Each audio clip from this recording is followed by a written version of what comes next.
আসসালামু আলাইকুম। আজকের বাংলা নিউজে সবাইকে জানাচ্ছি স্বাগতম। শুরুতে জানাচ্ছি বিশ্বের আলোচিত খবরের শিরোনাম।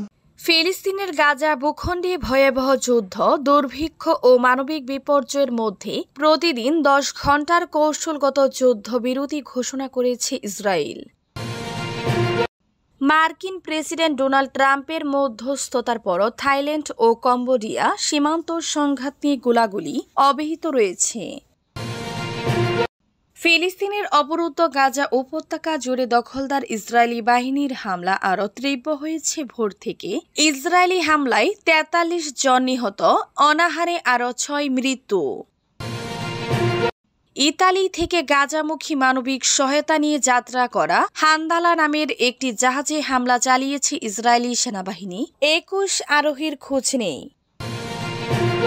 ফিলিস্তিনের অবরুদ্ধ গাজার পরিস্থিতি নিয়ে তুরস্কের প্রেসিডেন্ট রিসেপ তাইয়েপ এরদোগান ও মিশরের প্রেসিডেন্ট আবদেল ফাতাহ আল সিসির সঙ্গে ফ্রান্সের প্রেসিডেন্ট ইমানুয়েল মাখর ফোন আলাপ। ফিলিপাইনের সেনারা একটি কেন্দ্রীয় প্রদেশ অভিযান চালিয়ে 7 জন কমিউনিস্ট গেরিলাকে হত্যা করেছে। কয়েক দশক ধরে চলা বিদ্রোহের উত্তাপের সর্বশেষ ঘটনা এটি। এতক্ষণ শুনছিলেন বিশ্ব আলোচিত খবরের সংবাদ শিরোনাম। এবার বিস্তারিত। আমাদের খবরটি যদি ভালো লেগে থাকে অবশ্যই লাইক, কমেন্ট, শেয়ার করতে ভুলবেন না। গাজায় প্রতিদিন 10 ঘণ্টার যুদ্ধবিরতি ঘোষণা। ফিলিস্তিনের গাজা ভূখণ্ডে ভয়াবহ যুদ্ধ, দুর্ভিক্ষ ও মানবিক বিপর্যয়ের মধ্যে প্রতিদিন 10 ঘণ্টার কৌশলগত যুদ্ধবিরতি ঘোষণা করেছে ইসরায়েল। স্থানীয় সময় প্রতিদিন সকাল 10টা থেকে রাত 8টা স্থানীয় সময় পর্যন্ত আল মাওয়াসি দেইর, আল বালাহ ও গাজা সিটি নির্দিষ্ট এলাকায় এই যুদ্ধবিরতি কার্যকর থাকবে। এমন পদক্ষেপের উদ্দেশ্য হিসেবে বলা হয়েছে মানবিক সহায়তা পৌঁছাতে সহায়ক পরিবেশ সৃষ্টি করা। তবে বিরতির ঘোষণার পরপরই রবিবার ভোর থেকে ইসরায়েলি বাহিনীর হামলায় অন্তত 15 ফিলিস্তিনি নিহত হয়েছেন, যাদের মধ্যে নারী ও শিশু রয়েছে। এর আগের দিন শনিবার ইসরায়েলি হামলায় প্রাণ হারিয়েছেন 71 জন, যাদের মধ্যে 42 জন ছিলেন ত্রাণের আশায় জড়ো হওয়া অসহায় মানুষ। গাজার পরিস্থিতি এমন ভয়াবহ রূপ নিয়েছে যে শনিবার 5 মাস বয়সী জয়নাফ নামের এক শিশু তার মায়ের কোলে মারা যায়, মারাত্মক অপুষ্টিতে ভুগে। এদিন আরও 5 জন ফিলিস্তিনি নাগরিক ক্ষুধার কারণে মৃত্যুবরণ করেছেন বলে জানিয়েছে ওই উপত্যকার স্বাস্থ্য মন্ত্রণালয়। ট্রাম্পের মধ্যস্থতার পরও কম্বোডিয়া থাইল্যান্ড সীমান্তে গোলাগুলি। মার্কিন প্রেসিডেন্ট ডোনাল্ড ট্রাম্পের মধ্যস্থতার পরও থাইল্যান্ড ও কম্বোডিয়া সীমান্ত সংঘাত নিয়ে গোলাগুলি অব্যাহত রয়েছে। শনিবার স্কটল্যান্ড ব্যক্তিগত সফরের ফাঁকে ট্রাম্প দাবি করেন দুই দেশের নেতাদের মধ্যে টেলিফোনে কথা বলে তিনি তাৎক্ষণিক যুদ্ধবিরতি ও শান্তির জন্য চাপ দিয়েছেন। ট্রাম্প সামাজিক যোগাযোগ মাধ্যমে লিখেছেন, দুই দেশ দ্রুত বৈঠক করে যুদ্ধবিরতি ও চূড়ান্ত শান্তির পথে এগিয়ে যেতে সম্মত হয়েছে। কম্বোডিয়া তার প্রস্তাবে সাড়া দিয়ে তাৎক্ষণিক যুদ্ধবিরতিতে রাজি হয়েছে।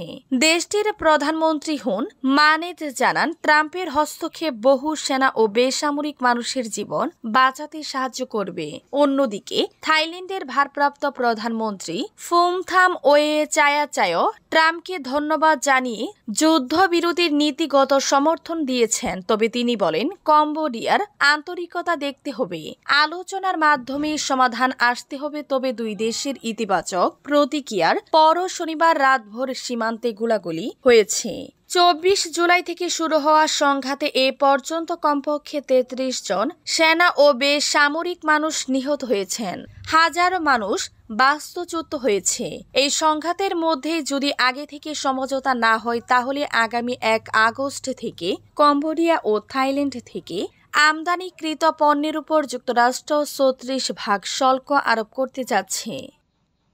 ভোর থেকে ইসরায়েলি হামলায় 43 জন নিহত, অনাহারে আরও 6 জনের মৃত্যু। ফিলিস্তিনের অবরুদ্ধ গাজা উপত্যকা জুড়ে দখলদার ইসরায়েলি বাহিনীর হামলায় আরও তীব্র হয়েছে। দুর্ভিক্ষে ভোগা অঞ্চলটিতে ইসরায়েলি হামলায় নিহতর পাশাপাশি অনাহারে বহু মানুষ প্রাণ হারাচ্ছে।